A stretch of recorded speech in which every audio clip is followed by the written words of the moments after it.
This is QTV Nightly News coming to you live from our studios on Kariba Avenue, and I am Jenna Vasonko. Thanks for joining us here at the main news headlines. President Barrow received in his office at the State House in Banjul on Tuesday officials of the Ministry of Agriculture as part of his ongoing delivery forum meetings with various ministries and institutions. With less than 45 days to the much-anticipated OIC summit in Banjul, we hear from Ambassador Yankuba Diba, the Chief Executive Officer of the OIC Secretariat, the Gambia, on the level of preparedness for a successful OIC hosting. The Refala National Chapter held a day-long sensitization session with Banjul youth leaders and stakeholders on the ongoing youth volunteerism project. In international news, as Senegal's presidential election edges closer with 19 candidates, we look at what analysts say is essentially a two-horse race between Macky Sall's chosen successor Amadou Ba and the dissolved Pastef party's Bassirou Diomaye Faye. In sports news, the ongoing African Games in Accra 2023, Gambian athlete Gina Mariam Bass Bitey won gold medal in the 100 meters. Those were the main headlines, and now the news in detail. Do stay with us.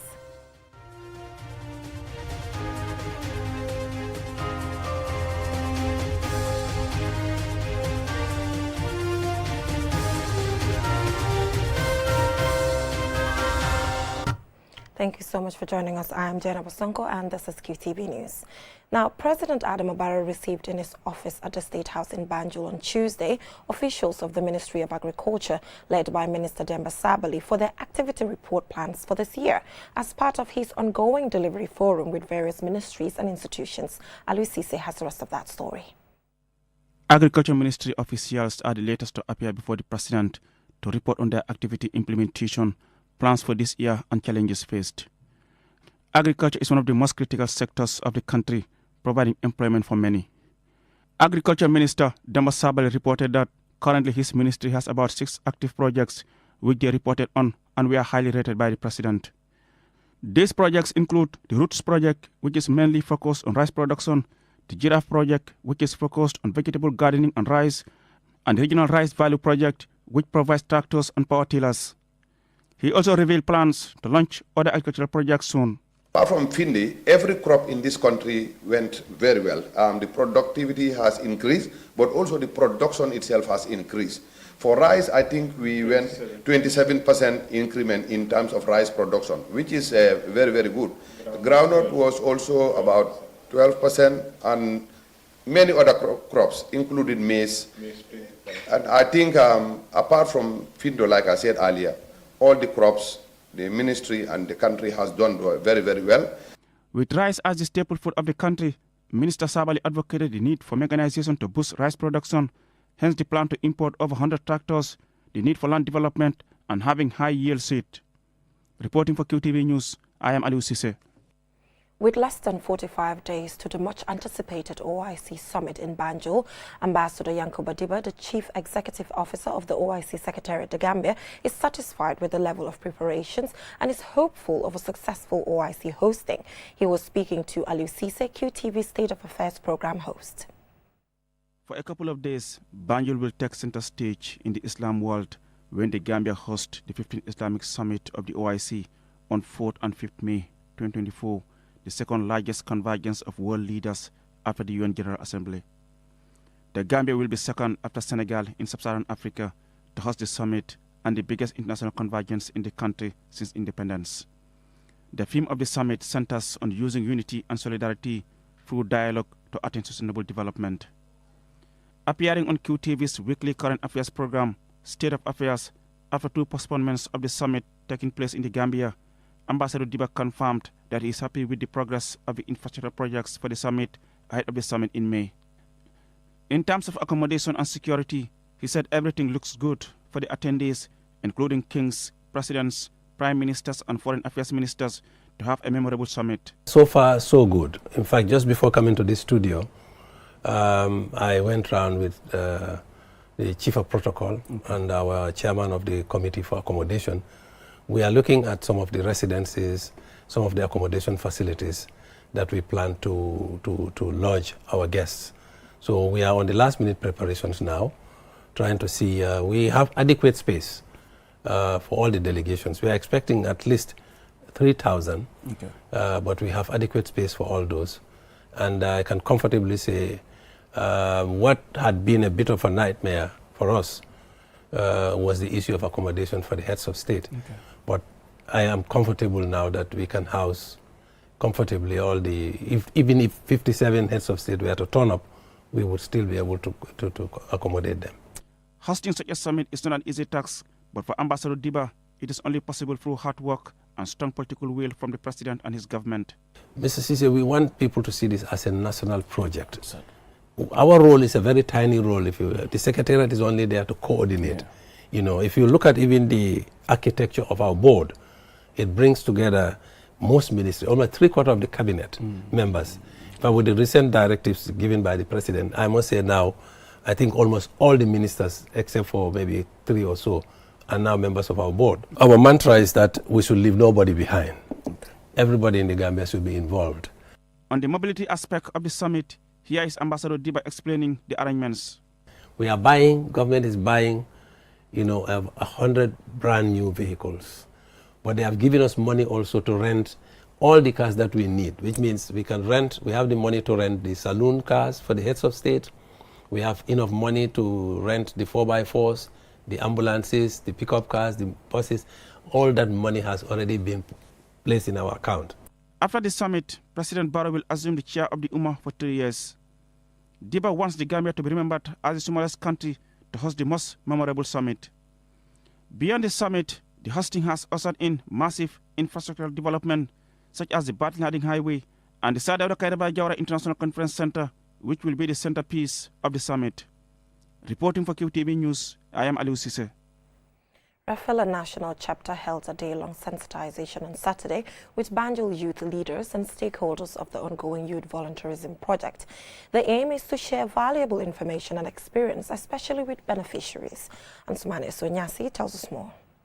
Launched last year to help boost youth employability and economic independence, the Youth Volunteerism Project seeks to provide skills training in cosmetology, tailoring and other vocational skills for youths of Banjul.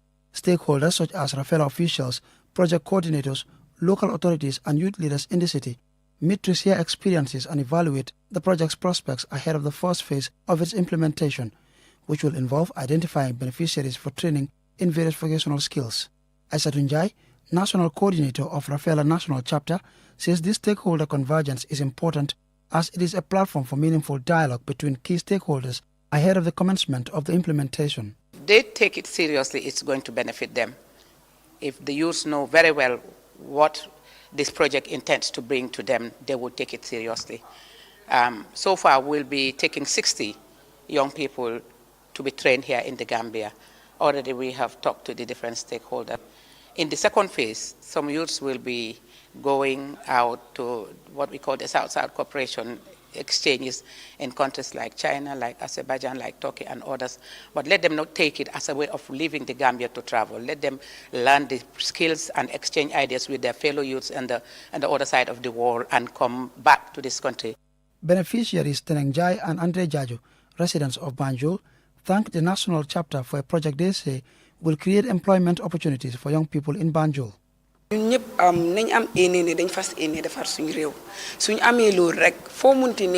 We should all come together and work towards developing our country. With such an intention, wherever you are taken to learn, you will do well because you are doing it not just for yourself and your family, but your country too. To know as an individual is in order to be independent, you need to acquire skills. In so doing, you can earn jobs and then foot your own bills. You don't only have to depend on like I have to work, if I don't get an official job, that means I can't make it in life. You have to acquire skill as an individual, which can also be a backup even if you are academically good. So this skill acquisition will help you a long way in being independent, I can say. Yeah. Modulamin Biba, National Assembly member for Banjul North, commends Mayor Low and the Rafela leadership in the Gambia for the initiative. However, he implores young people, especially project beneficiaries from his constituency, to take the training seriously as this is a lifetime opportunity that will positively impact their lives. The project is here to make sure that there is ways and means of making sure that we realize the sustainable development goals. So in that regards, giving young people the required skills that they will make good use of will indeed help in terms of developing the nation and at the same time developing themselves and their families and also their communities. The Rafela Youth Volunteerism Project seeks to curb unemployment and fill the skills capacity gap in Banjul and to create a platform for self-employment. As part of the project, at least 500 youths are earmarked to acquire vocational skills through various training programs abroad. Saturday's event was also attended by the National Assembly member for Banjul South, Honorable Tumanjai, the former Deputy Mayor of Banjul, Modu Ture, and youth leaders from across the city. Ansuane Sonyasi for KTV News. From that report by Ansuane Sonyasi, we'll now go for a short commercial break. And when we come back, we have local, international news and sports news. Do stay with us. The Gambia is proud to host the 15th OIC Summit on the 4th and 5th May 2024, the second largest gathering of world leaders, kings, presidents, rulers, prime ministers, along with delegates from 57 member countries of the Organization of Islamic Cooperation will gather in our beloved nation for this historic event. The theme of the summit is enhancing unity and solidarity through dialogue for sustainable development. It's a platform to foster cooperation, promote peace and drive sustainable development across the Ummah and the world at large. We call on all Gambians to unite and support the government as it strives to host a memorable and successful event. Let's showcase our hospitality, culture and the beauty of the Gambia to the world. Join us in making history. Let's stand together, united as one, to ensure the 15th OIC Summit in the Gambia is an event to remember. Together, we can make a difference.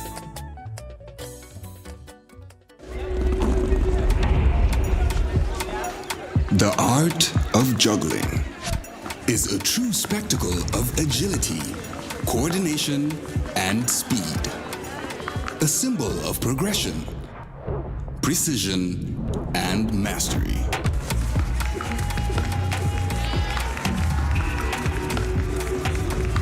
"5G speed is like having the juggler in your pocket. With lightning-fast download and upload speeds, you'll easily be able to juggle even the busiest workdays. Whether you're a busy entrepreneur, a creative, or just someone who wants to stay connected, juggle your tasks with ease with QCell 5G speed. The future is here. It's fast, reliable, and efficient. First brought to you by QCell. We innovate, others follow.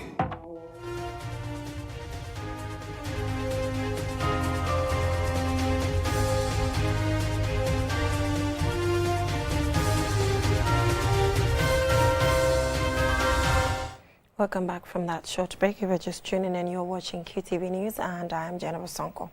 Now, women from Kirjarga community and other parts of the country converged at the Women Resource Center at Kirjalga village to commemorate International Women's Day. Don Williams filed in this report. The International Women's Day is commemorated each year on the 8th of March.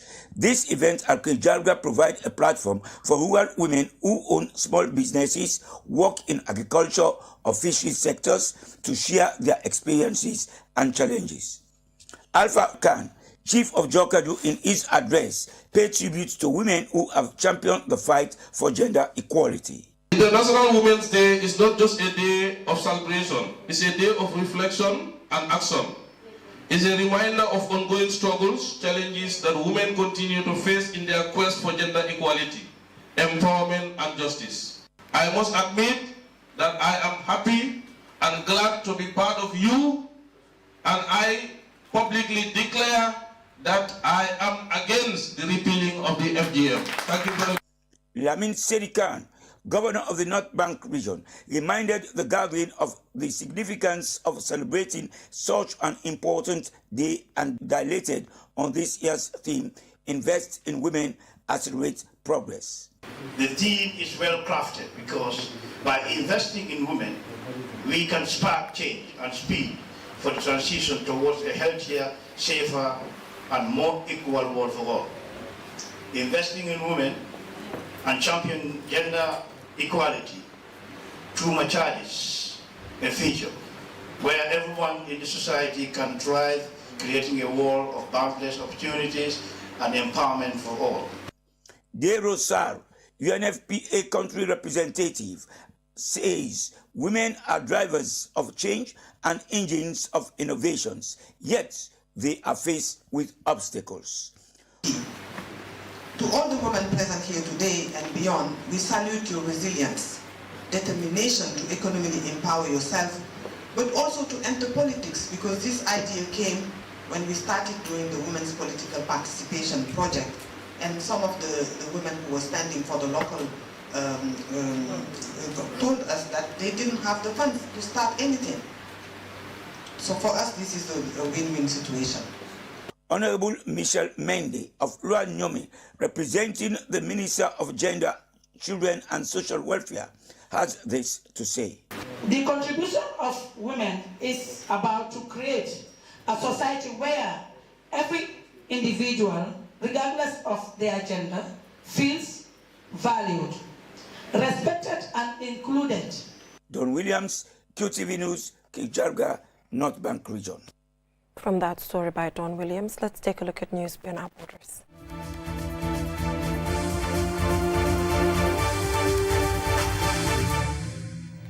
In Senegal's presidential elections, there are 19 candidates in what analysts say is essentially a two-horse race between the candidates of ruling Benno Bokk Yakaar coalition, Amadou Ba, and the dissolved Pastef parties, Bassirou Diomaye Faye. In this report, Mamadou Mbodj profiles Amadou Ba.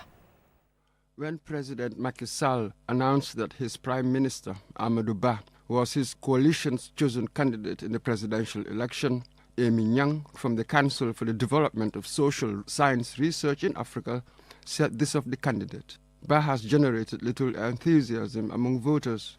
He symbolizes the status quo. An affluent candidate, Ba has the difficult task of convincing an impoverished electorate that he is up to the task. Evidently not a ringing endorsement, and until recently, his wasn't a household name or face, as easily recognizable, for instance, as Karim Wade, Ousmane Sonko, or Khalifa Sall. Yet, Ba was cited as one of the top 100 most influential Africans in 3 consecutive years, 2011, 2012, and 2013, by New African magazine, an English-language monthly news magazine based in London. 62-year-old Ba ran the tax directorate before launching his political career. In this election, Senegal appears to have hit a sudden bumper crop of prominent tax inspectors turned politicians. Both Sonko and Diomaye Faye are former tax inspectors. Amadou Ba first rose to ministerial prominence in 2013 as Minister of Finance and Economic Planning and served until 2019. President Sall retained the presidency in what was an election year and appointed him the country's top diplomat as foreign minister until 2020. His appointment as prime minister in 2022 was President Sall's revival of a position he had abolished back in 2019 to much criticism. Given the polarized political backdrop of this election, President Sall has pitched him as the unifier, though reports have pointed to the contrary, indicating a division within the party over the choice. Be that as it may, the hustings are now in full swing. Senegal, émergence, c'est le choix du Sénégal. Amado est sous nos chances. And political observers say Ba has been presenting himself as a confident and determined candidate, perhaps propelled by the power of incumbency. He has been pulling crowds and has said he wished to continue and improve the record of President Macky Sall, making him the so-called continuity candidate, something that would likely assure foreign investors, according to analysts. He has in his campaign announced major commitments in the areas of the economy, employment and infrastructure, emphasizing the need for increased investment in youth.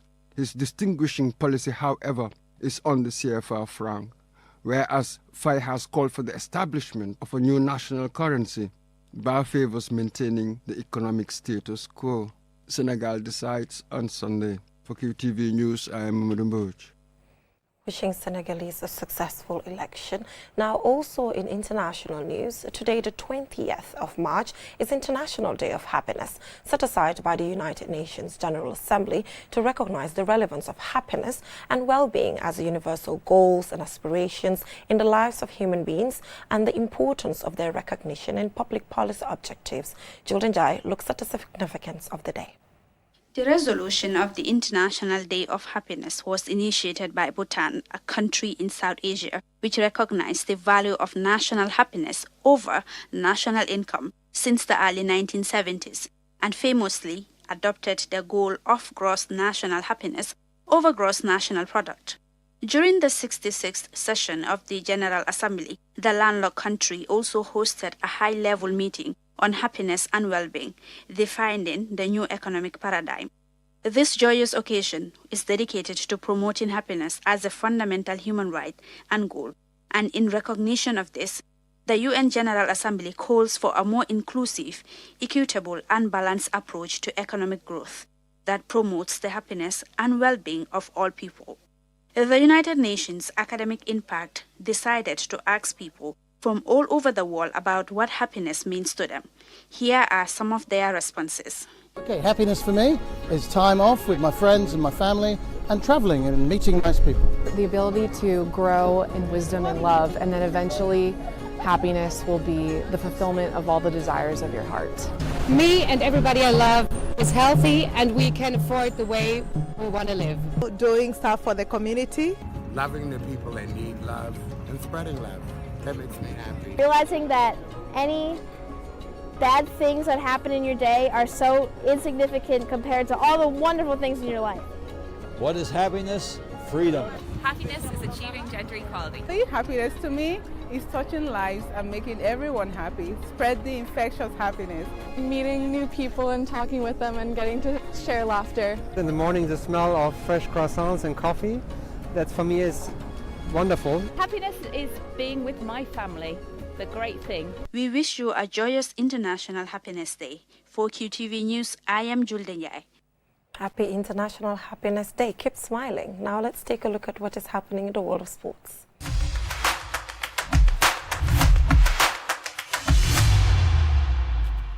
At the ongoing African Games in Accra 2023, Gambian athlete Gina Mariam Bass-Biteye won gold medal in the 100 meters. Amadou Tamba is in Accra, Ghana, and he brings us up to speed on Gina's victory. It was a historic day for the Gambia at the 13th African Games in Accra as sprint sensation Gina Mariam Bass-Biteye won gold medal in the women's 100 meters. Going into the final, Gina had shown good form as she finished first in both the 100-meter heats and semi-final, setting the fastest times in doing so. She went on to finish the job she did in those rounds after facing some of Africa's best 100-meter runners. Gina's gold medal was Gambia's first medal at the African Games Accra 2023. In front of a massive crowd at the University of Ghana Stadium on Tuesday evening, Bass ran her best ever timing in 100 meters as she clocked 11.36 seconds, which equaled her time in her first heat. In winning, she beat Maya Alice McCoy of Liberia, who won silver, and Nigeria's Olajide Olayinka, who took home the bronze medal. For Gina, the gold medal is an upgrade from the last edition in Rabat where she won silver. Madam Bass-Biteye is now set to go in search of a successful title defense in the 200 meters. The event, regarded as her strongest, and in which she defeated Ivorian Marie-José Talou in Rabat 2019. She is hoping to make a double goal in the African Games. As the African champion, Gina will look forward to going toe-to-toe with the world's best in the Summer Olympics in Paris later this year. Gina ascended the podium to receive her gold medal, and the Gambian sprinter, who was recently promoted to the rank of inspector in the Gambia Police Force, was emotional at hearing her country's national anthem reverberate around the stadium.